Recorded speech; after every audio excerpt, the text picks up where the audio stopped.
Candidate से हम आपकी मुलाकात करवा रहे हैं, उनके हवाले से मैंने आपको पहले भी बताया था कि उनकी प्रेस कॉन्फ्रेंस भी आपको याद होगी, जिसमें फवाद चौधरी साहब के हवाले से उन्होंने क्या इल्ज़ामात लगाए थे, किस तरीके से नेपोटिज्म के इल्ज़ाम लगे थे, फिर वो अलहदा भी हो गए थे, पाकिस्तान तहरीक इंसाफ से कंटेस्ट कर रहे हैं, इंडिपेंडेंट कंटेस्ट कर रहे थे, प्याला इंतखाबी निशान मिला था और अब तहरीक लब्बैक पाकिस्तान के साथ हमें नज़र आ रहे हैं। हमारे साथ मौजूद हैं चौधरी जाहिद अख्तर साहब। इस वक्त उनसे पहले बात करते हैं। अस्सलाम वालेकुम चौधरी साहब, क्या वजह है TLP के साथ शामिल होने की? 10 साल जी पाकिस्तान तहरीक इंसाफ को दिए। मैं समझता हूँ कि जो हम जिस सोच को लेके तहरीक इंसाफ में गए थे वो इंसाफ नहीं मिला। वेरी ट्रूली स्पीकिंग के मारूसियत का खात्मा सबसे पहली हमारी अवलीन तरजीह खान साहब कहते थे, बिल्कुल नहीं हुआ। इस जिले में फवाद, उसका भाई, फिर उसका मामू, फिर उसका चाचा, फिर उसका अनदर वन, 2 तो MNA घर के बनाए उन्होंने। मारूसियत का खात्मा नहीं हुआ। मैरिट कहते थे जी हम मैरिट को फरोग देंगे। मैरिट जो MP है जिसने हर चीज डिलीवर की, उसको छोड़ के फवाद के कजन को टिकट दे दिया। सो दोनों ही चीजें ऐसी थी जिसको मैंने देखा। यावर साहब थे जी, राजा यावर कमाल जो MP थे, वो बेसिकली राजा यावर जो PP 25 उस वक्त की, अब 24 है, उसमें उन्होंने बड़ा अच्छा परफॉर्म किया। We used to be colleague together. हमने जो मैं पार्टी छोड़ चुका हूँ, मैं कभी भी ये नहीं कहता कि जिसने काम किया आप उसकी बुराई करें, जो बुरा है उसको बुरा ज़रूर कहें। सो मैं कहता हूँ कि पाकिस्तान तहरीक इंसाफ को तबाह करने में फवाद का बहुत बड़ा हाथ है। और जो हमारा वर्कर था, उस वर्कर की सुनवाई नहीं हुई। हम हुकूमत में भी हमने जो है वो अपोजिशन काटी। सो उनको तो मैंने खैराबाद किया 22 अप्रैल को।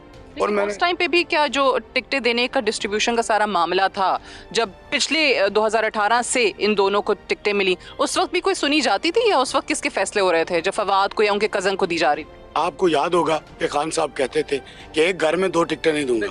ये वही हुआ, एक घर में 2 टिकटें गई, दोनों MNAs को मिली, एक फारूक साहब को, एक फवाद साहब को। उसके बाद जब दोबारा अभी जब मैंने मेरे का 22 अप्रैल 2023 को जब छोड़ा, उससे एक दिन पहले छोड़ने की वजह क्या थी? मैं एप्लीकेंट नहीं था उस सीट का। मेरे पास उस वक्त सिर्फ ओहदा वाइस प्रेसिडेंट नॉर्थ पंजाब था और मैं इलेक्शन सेल का हेड था अपने नॉर्थ रीजन का।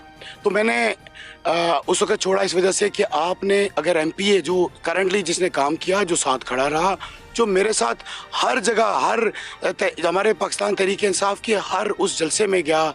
हमने लाहौर तो इस तरह गए जैसे चौकीदार नहीं वहाँ पे खड़े होते, चौकीदारा किया वहाँ पे जाके। मैं चौकीदारों का मॉनिटर था क्योंकि मैं वहाँ पे टिक लगाया करता कि हु इज प्रेजेंट टुडे।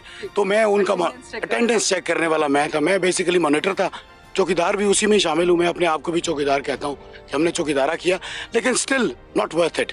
2018 में हमने देखा TLP का तीसरा नंबर था, यहाँ पे वोट बैंक नज़र आता है TLP का। अब आपको क्या लगता है कि किस तरीके से आप उस चीज़ को मज़ीद अपनी तरफ ला सकते हैं, और ख़ास तौर से जब पाकिस्तान तहरीक इंसाफ नहीं है, उनका बल्ला छिन गया है, यूथ जो है वो बहुत डिस्ट्रैक्टेड नज़र आता है, आपको लगता है कि यूथ जो है वो TLP की तरफ आ रहा है यहाँ? बिल्कुल जी, क्यों नहीं। मैंने यूथ के साथ ही काम किया। मेरा सबसे पहला नज़रिया ये था कि अगर आपने पोटेंशियल ढूंढना है ना तो इस यूथ में है। अगर आपने डिलीवरेंस करनी है तो ये 65% ऑफ द पॉपुलेशन है। ये वो लोग हैं जिनको ज़रूरत है आपकी नुमाइंदगी की। वो नुमाइंदगी ना उस वक्त मिली। अब अल्हम्दुलिल्लाह मेरे रब के करम से हम इस वक्त इस पोजीशन में है कि विल विन इंशाल्लाह। मेरे रब के हुक्म से इंशाल्लाह you will see will win इंशाल्लाह। ये मेरा दिल कहता है, ये मेरा ईमान कहता है, ये मेरा, जब मैं पेपर्स में अप्रैल में छोड़ गया था, मैंने बिल्कुल खैराबाद कह दिया था। और मैं उनमें से नहीं हूँ जो 9 मई के बाद मजम्मत करके आए। अच्छा, ये मैं पूछना चाह रही थी कि जब हम रिलीजियस पॉलिटिकल पार्टीज़ की तरफ से आते हैं, जमात इस्लामी को देख लीजिए, बहुत बड़े बड़े जलसे होते हैं उनके, तहरीक लब्बैक के बहुत बड़े बड़े जलसे होते हैं, जहाँ पे भी जिस भी शहर में गैदरिंग्स होती हैं, but when it comes to votes, voting day, वो वाले वोट्स नहीं पड़ते हैं। सो इस दफ़ा क्या स्ट्रेटजी है? अगर आपको लगता है कि वाकई ये बात सही है कि हमारे जलसे बाकी पार्टियों से बड़े होते हैं, वोट मांगने में कहीं ना कहीं या वोट पड़ने में कहीं ना कहीं कोई कमी रह जाती है, तो वो क्या वजह क्या उसकी?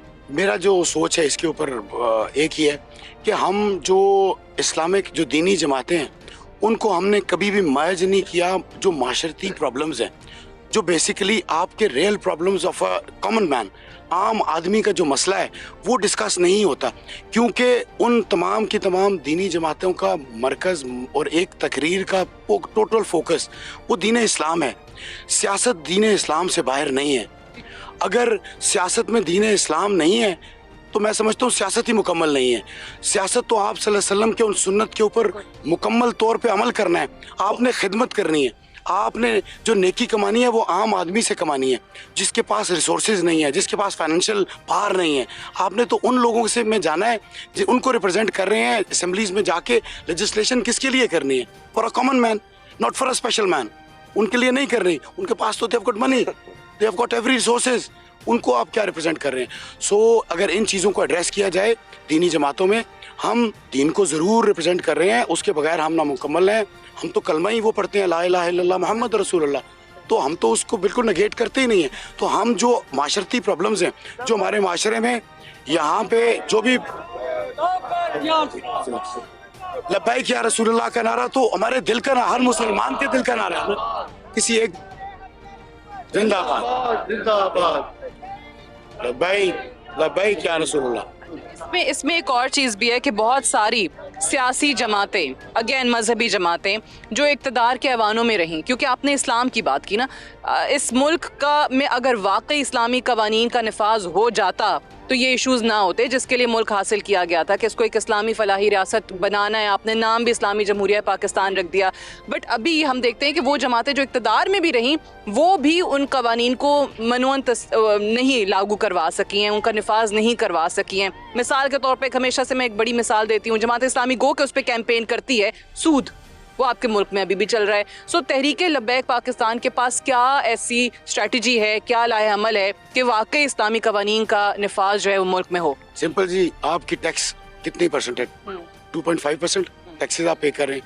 ज़कात कितनी जो है वो राइज है हर मुसलमान पे? 2.5%। वही 2.5% जो टैक्स दे रहे हैं, अब सूद के निज़ाम को छोड़े, ज़कात के निज़ाम पे आए। ज़कात देने से एक तो नेकी बढ़ेगी, जो छुपाते हैं वो छुपाएंगे नहीं, जो लोग गरीब हैं उन तक वो रसाई होगी। आपका मुल्क भी इस्लामी फलाही रियासत बनेगा। फलाही रियासत तो वो घोड़े ले गए, पूरे मतलब सही नहीं, आप सही कह रहे हैं। जो हमें हमारे जो खलीफा दो में हज़रत उमर फ़ारूक रज़ी अल्लाह अन्हु, उनके उमर लॉज के नाम से मगरबी ममालिक में वो चल रहे हैं और हमारे यहाँ नहीं है। तो हम क्यों नहीं कर सकते? सिर्फ और सिर्फ विजन ब्रॉड करना है, दिल को बड़ा करना है, दिमाग को बड़ा करना है। इस सियासत के साथ इस इस्लाम का बहुत बड़ा ताल्लुक है। हमने सियासत मुनाफकत का नाम रख दिया है। हमने सियासत तोड़ फोड़, झूठ बोलना, हमने वो रियाकारी, वो रिश्वतखोरी, वो जेब भरना, इसको सियासत बना दिया है। कौन सियासी कहलाता है? जो सबसे ज़्यादा मुनाफिक होगा इलाके में, आपके मोहल्ले में, आपके एरिया में, जो सबसे बड़ा मुनाफिक। इसलिए मैं कभी सियासी कहलाना अपने आप को अच्छा समझा ही नहीं। मैं हमेशा गरीब आदमी, आम आदमी का नुमाइंदा कहलाता हूँ अपने आप को। और अब तो मुझे वो जगह मेरे रब के हुक्म से मिली है कि जहाँ से मैं ट्रूली दिल से वो सब चीज़ें करने की कोशिश कर सकता हूँ। मैं इंशाअल्लाह जब जीत के असेंबली में जाऊँगा तो इंशाअल्लाह ख़त्म नबूवत का ज़रूर पहरेदार होऊंगा, एक सिपाही होऊंगा। मैं आज भी दीन मोहम्मद सल्लल्लाहु अलैहि वसल्लम का एक सिपाही हूँ। हम सब सिपाही हैं जो यहाँ पे खड़े हैं, कोई मुसलमान इससे बाहर नहीं है। आप देख रहे हैं टीएलपी के लोग इस दफा पार्लियामेंट पहुंचते हैं इंशाल्लाह। मैं बिल्कुल देख रहा हूँ। हम नहीं, मेरा ना मैंने अपना नारा लगाना बिल्कुल खत्म। मेरा नारा नहीं है। जब इतनी बड़ी जात का नारा है कि ताजदारे खत्म नबूवत, अगर उनका नारा है तो मेरा नाम तो किसी काबिल नहीं है। Thank you very much. बहुत बहुत शुक्रिया। Thank you ji, thank you.